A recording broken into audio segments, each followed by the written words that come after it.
Nosso convidado do Play Agora, em entrevista de hoje, é o deputado estadual Wilson Santos, que vem para falar não só da atuação na Assembleia, mas também falar sobre as ações do governo, o qual o senhor está apoiando agora há alguns meses. Vamos começar falando pela polêmica que está na Assembleia Legislativa de vários casos de Covid-19 confirmados entre os servidores, inclusive até entre deputados. O senhor chegou a fazer o teste, deu negativo? Eu já fiz 2 testes, aquele rápido, que pica aqui a ponta do dedo, 15 minutos saiu o resultado, deu negativo, e fiz aquele nasal também, que colhe o material nasal, também deu negativo. Esse foi para Brasília, demorou uma semana. E sempre tive muito contato com o Paulo, né? Hoje, coincidentemente, completa 15 dias do meu último contato com o colega Paulo Araújo.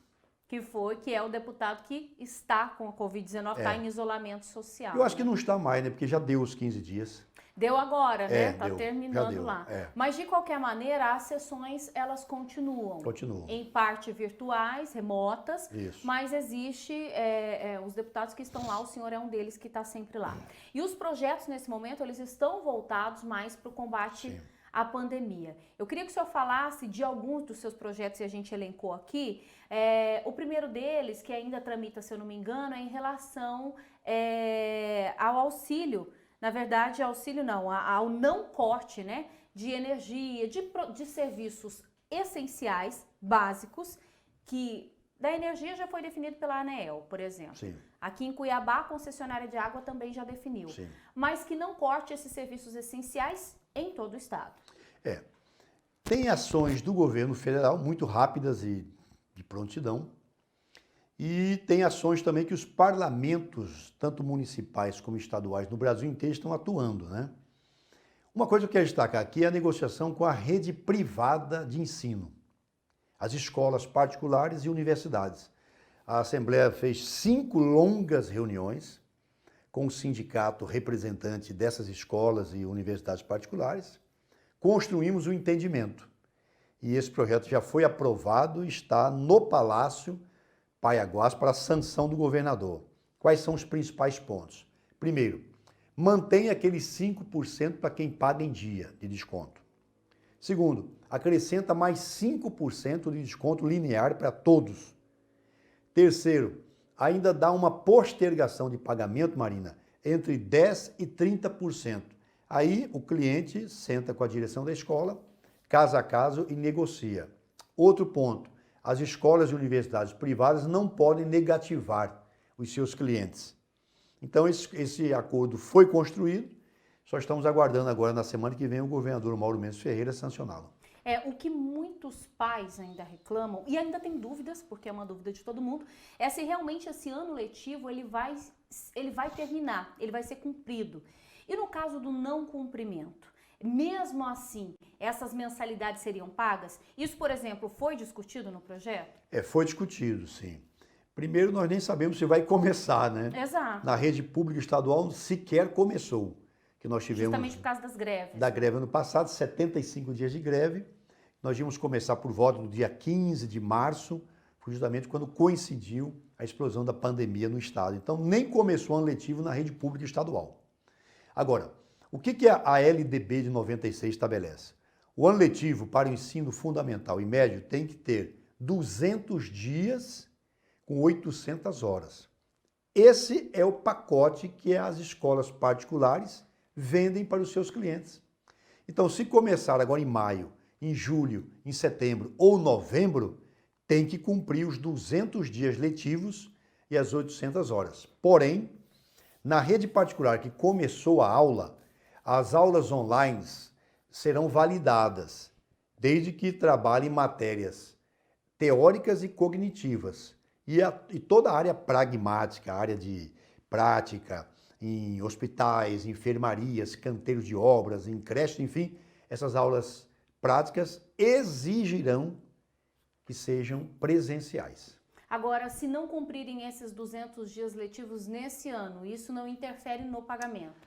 Não interfere no pagamento e não interfere no ano letivo, porque o ano letivo não necessariamente, desejavelmente, deve coincidir com o ano fiscal, tá? Mas se nós não terminarmos este ano, ele pode se estender em janeiro, fevereiro, março do ano que vem. Ele pode terminar o ano que vem, por exemplo. Só um exemplo. dado para você aqui histórico. Essa experiência que nós estamos vivendo da pandemia, o Brasil viveu há 100 anos. Você, eu, seu pai, meus pais, não viveram essa experiência. Porque uma outra pandemia desse calibre aconteceu de dezembro de 1918, Marina, a 1920.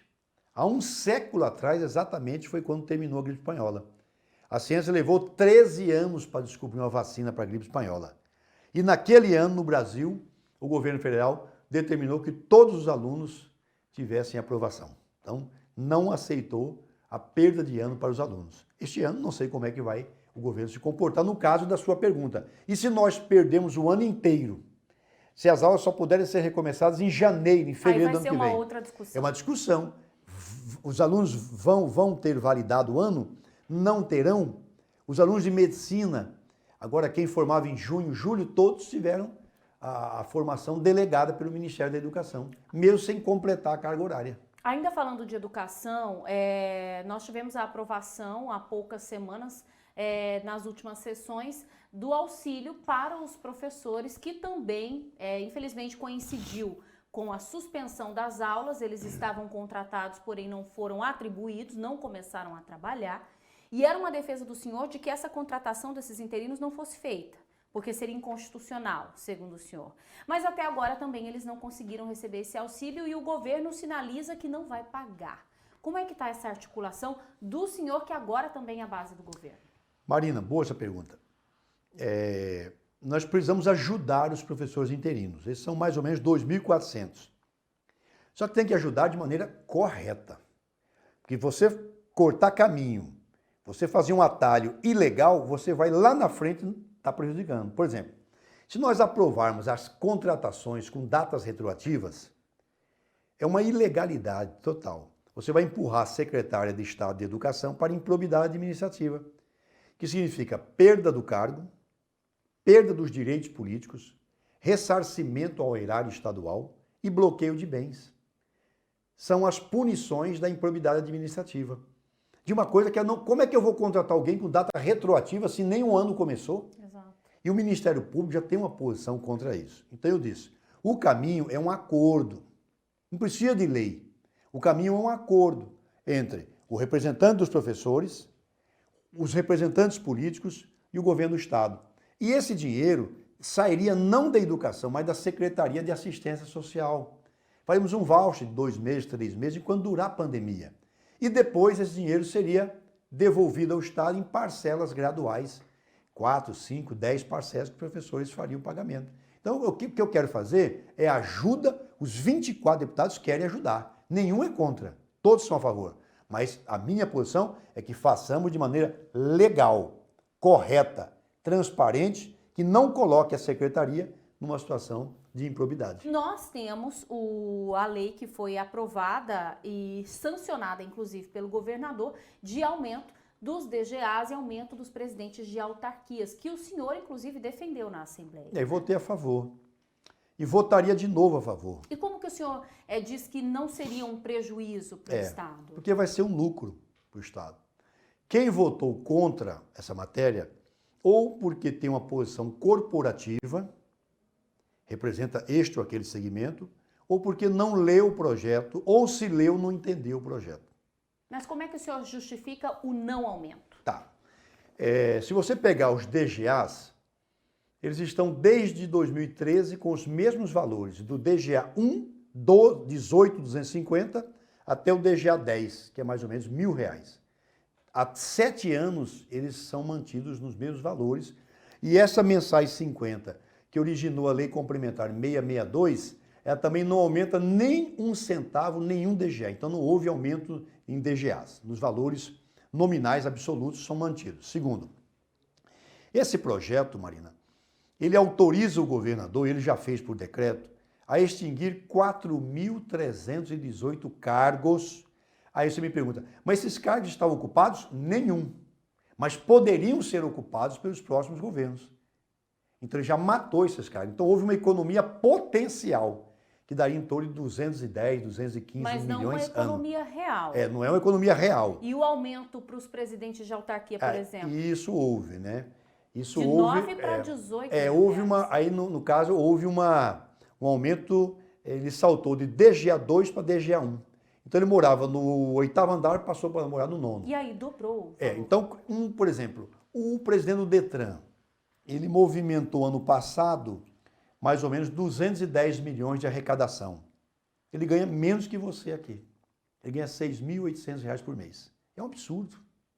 Alguém responsável por 210 milhões por ano ganha R$ 6.800 líquido. Mas o senhor acha que esse seria o momento ideal para esse aumento? Não, e tivemos cuidado. O governo mandou e nós fizemos uma emenda. Essa elevação de patamar só vai vigorar pós-pandemia. Mas para os presidentes de autarquias é imediato? Para os não para nenhum. Para nenhum.